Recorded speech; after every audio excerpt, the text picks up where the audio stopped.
Hello there, my name is Robert Bradley. Just wanted to take you through a few points today in regard to investing in property. What are my credentials to present this? Well, I've been 30 years in the profession, acting for a number of landlords, and I'm actually a landlord myself, so I think I'm fairly qualified to present this. So let's see what we're going to cover. We're going to have a look at how is property treated for tax purposes. We've got self-assessment and whether you should perhaps look at limited companies to hold properties. Section 2, looking at capital gains and some furnished lettings, property dealing, and in Section 3 we're mopping up just the associated matters, stamp duty, council tax, and the position with regard to timeshares. Okay, let's kick off then. So property income is basically taxed under self-assessment if received by an individual. If it's received by a company, it's dealt with under the normal corporation tax rules. Okay, so what points you got to note about it? Well, through self-assessment, you got the juxtaposition here between pay-as-you-earn and self-assessment. The HMRC may try and collect tax on the rentals through your pay-as-you-earn code. You may not agree with that. You might try and get that taken off the code and all paid through self-assessment. That's really a personal decision. Under self-assessment, tax is payable January and July, and if you don't pay the tax on time or submit the returns on time, there are penalties. I've got note of their disclosure. Well, it's interesting because a lot of accidental landlords, if you like, decide not to declare rental income, perhaps until they get a return, and they might never get a return. Well, unfortunately, the onus on everybody is to make a return irregardless of whether one's been issued. It's the taxpayer's responsibility. So please bear that in mind if that's you. Furnished holiday lettings, they're an interesting case. They're actually classed as a business.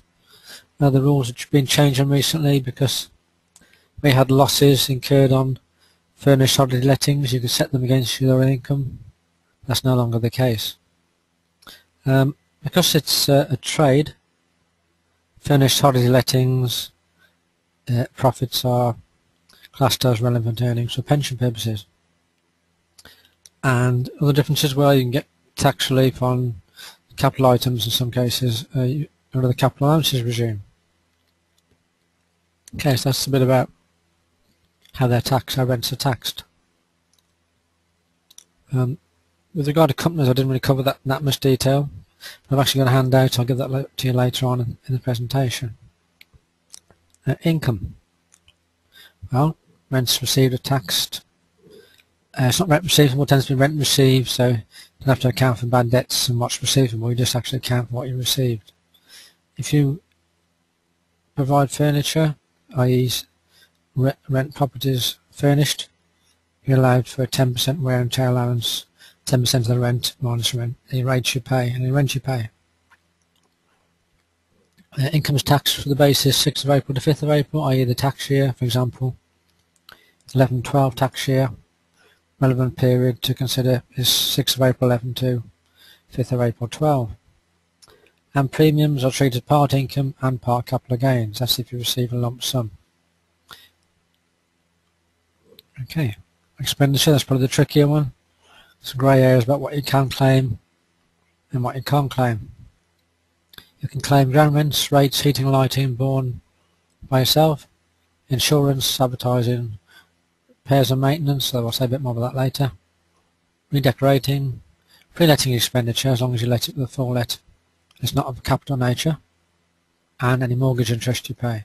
Do remember that if you're paying a repayment mortgage, it's only the interest that's allowable, not the repayment. I often find clients say, well, I've made no profit on my rents this year. In fact, they have.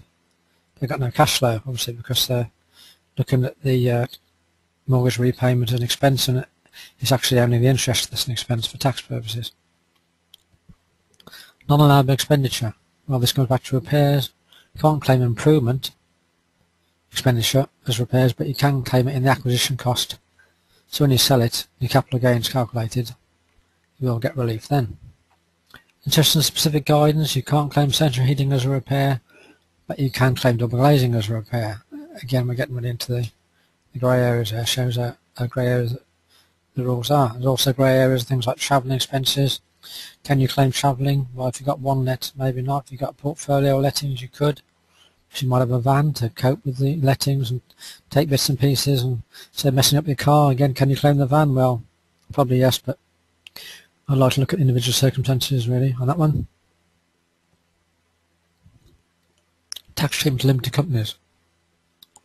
As I said, I've got a handout in this I can give out, but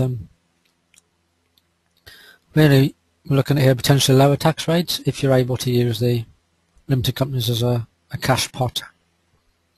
Because tax rates for corporation tax are 20% compared to personal tax rates we're going up to 45%. And they've got lower capital gains tax rate, that's including 20%. Companies pay 20% on gains and profits, there's no difference. So both potentially lower than an individual would pay. Can be used in conjunction with pension planning. In terms of, I say again, that's the money pot model where you're able to use the company funds as a pension and delay the actual pension from you've saved up for via contributions to the later date. Cons of limited company as well. Generally, regardless of what type of income you got, you require profits of 50,000 to make it viable. It's more complex, additional compliance in terms of directors, annual returns, annual accounts, corporation tax returns, but additional accountancy costs. But if your income is above the 50k, around about that, it will be worth your while in terms of the tax save outweighing the costs. Furnished holiday lettings. So picture a nice one there. I wish I had one of those. Anyway, differences, special rules for individuals and limited companies. So classed as a business, so different categories of expenses potentially. Rental room relief applies, so if you're talking about a furnished letting where you've got people renting a room off you, you're allowed to earn up to £400,250 per annum without any tax consequences. Conditions. To be a furnished holiday let, must be available for more than 210 days a year, no continuous occupation for more than a month, and as I said before, there's no longer relief for losses against other income, unfortunately. You only carry the losses forward. So really the benefit of these is a bit reduced by that really. Okay, capital gains tax treatment. Capital gains tax is payable on disposal or transfer of properties, bearing in mind that make a disposal between spouses, that's not counted as a transfer, it's exempt for capital gains tax. Tax rates, well, you're talking 18-28%, depending on your marginal tax rate. You're entitled to the annual exemption against all gains, which the company doesn't actually get, interestingly. The company gets no exemption, but you do. 10,600. Overall, say, much to be beneficial to having a company, despite the fact the company's got no annual exemption. Principal private residence is exempt from capital gains, so if you've got two properties, you need to decide which is your residence, which is your letting, and you could perhaps want to swap those around as a tax planning strategy. Pairs of residence excluded from charge, and so if you own a property and rent it for a period, live in it for a period, then the capital gains tax would be a exercise and apportionment, and any valuations may need to be agreed with the tax office.